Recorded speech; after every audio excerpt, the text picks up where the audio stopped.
আসসালামু আলাইকুম। এটা কি চেনেন? हाँ পেয়ারা। अरे कहना क्या चाहते हो আর আজকে পেয়ারা মাখা খাবো।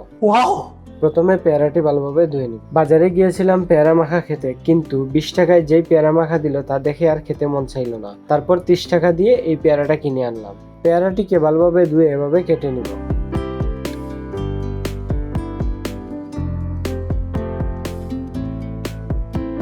কাটার পরে একটি বাটিতে নিয়ে কাসুন্দি, লবণ ও হালকা গুঁড়ো মরিচ দিয়ে দিব। তারপরে ভালোভাবে মাখিয়ে নিব।